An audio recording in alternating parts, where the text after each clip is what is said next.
What's going on, everyone? Daniel Rodriguez here. It's time to review another movie today. I'm going to be reviewing the latest video game to movie adaptation. This film is directed by Duncan Jones. It stars Ben Foster, Dominic Cooper, Travis Fimmel, and Toby Kebbell. Now, this is a non-spoiler review. I'm just going to give you the pros, cons, final score, tell you whether or not you should go check this out in theaters, maybe wait for a rental, or just never see this movie at all. Here it is, my non-spoiler review for Warcraft.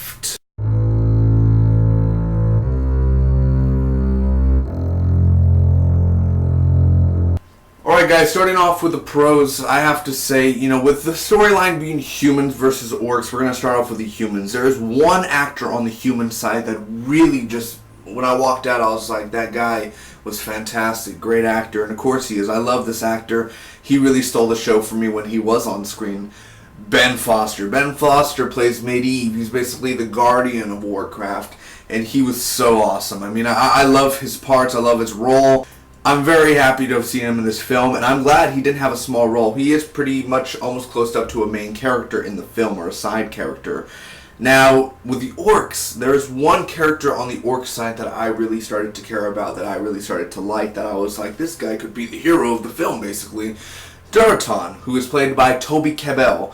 He is just awesome, and that's most goes to Toby Kebbell, but also it's the CGI, the effects, the rendering, the look, because remember, he plays an orc, and actually you get to see the facial reactions. I mean, just the editing and the rendering and just all the motion capture that was caught right on Toby Kebbell's face going onto the orc is so much emotion, so much everything. You could see him laugh, you could see him cry, you could see him angry.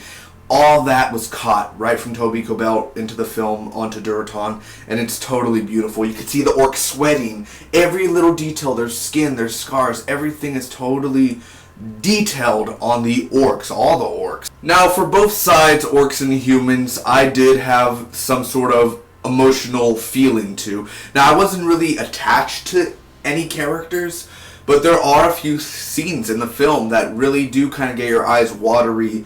The action in this film, Duncan Jones, that's one of the things that is just, he's so really good at, was the action, the directing of the action. It's very beautiful, very rendered. Now, there are a few effects that may look a little iffy. This was really awesome. I mean, I love the orcs and the way they walk, the way they fight, the swords, the magic, all of it, man. And I've never really played Warcraft. I don't really know the way that the combat is in Warcraft, and I still had a fun time. It's a very entertaining film, and the action is a blockbuster action summer flick. Now, if this film would have came out in December or November or in January, it really wouldn't fit the time slot. But since it comes out here in June, in summertime, it fits it very well. It fits like a glove. Now, there are, of course, different factions in the Warcraft world. Like, I think you have elves, you have dwarfs, you have a bunch of different species and whatnot. And the thing I love about this was just the costume design, the look, the armor, what the orcs wear. I mean, they have braids in their hair.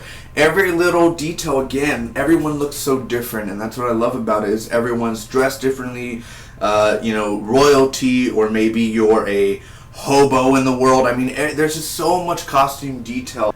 The music in here was just really, really awesome. I mean, you can hear it loud and boom. Down when they have the camera going up a tower and you hear that music in the background. It really did fit the tone and the world for Warcraft. Now, the world of Warcraft is very beautiful. They do show different locations. Obviously, the orcs are coming from their dying planet they go into a portal and come to our planet, the human planet, or in the Warcraft world, wherever the humans live. Now, explanation.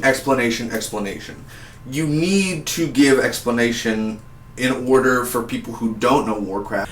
It may have taken 40-50 minutes to actually explain what was going on, to actually, what you kind of like, oh, what's this magic, what's this green stuff, what's this, what's that. Once they actually explain it, you feel weight like lifted off your shoulder. You're like, okay, now I understand. Now, why didn't you just do that 30 minutes ago? Like, now you sort of understand it a little bit better. And there are some scenes that could have been cut out. Like, this film could have been an hour and 40 minutes, an hour and 50 minutes, not 2 hours and 5 minutes. You know what I mean? Like, there could have been some scenes cut out. It did feel a little bit long at times. They were kind of really dragging it out in some scenes. Now, in the movie, Travis Fimmel is a father, and his son's maybe 18, 19, 20 years old. And, like, there's no chemistry between them whatsoever. There's barely any scenes with them. You really feel like he really doesn't care about his son, or his son doesn't really give a crap about his dad. Now, one of the biggest problems for Warcraft is that, say a character dies, and, like, there's no big reaction, there's no big anything, like, that character died, and then you're, like, you're sitting in the chair, you're like, oh, wow. But the characters around in the film, they just kind of move on with their day. They just kind of mosey on along and go do their own stuff, and it's like, oh, he died, okay. Oh, Dominic Cooper, which is he's a really good actor, really good. He's in Preacher, actually, and his sister in the film, they're both in Preacher, where they're lovers in Preacher, or ex-lovers. Dominic Cooper, he plays the king. Very misused. Very, very, very misused. The way they wrote his character, the way that it was just all done, I didn't enjoy. Like, he gave a pretty bland performance, honestly. He was just, we need to go save our people. Let's go. Travis Fimmel, he also is very bland. And I have no hate against the guy. I've never seen Vikings before. I heard that's a really awesome show. But he's bland in his performance, too. He doesn't feel like a hero. Like, he's a hero. Yes, he is.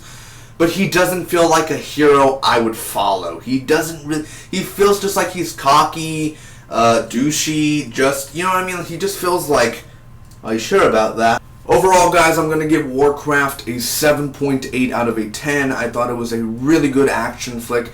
Duncan Jones, I hope he returns for the sequel to direct. I would really love for him to direct the sequel. Some of the characters were really good. The orcs, you had some orc characters that you cared for. You had some human characters that you cared for. You have the orcs you don't care for. You have the humans you don't care for. It's both and both. But the good thing is, it's not as long as a Lord of the Rings movie, and it's not as long as a Hobbit movie. So that's one of the pros there. So, this is definitely a movie I'll pick up on Blu-ray one day. Thanks so much for watching my review, guys. I hope you enjoyed. If you, enjoyed the review, make sure to hit that like button. You could comment down below, tell me what you guys thought about Warcraft, or whether you're going to go see it now. And you guys could also share with all your friends. I'd really appreciate that. Don't forget to hit that subscribe button. Until next time, bye-bye.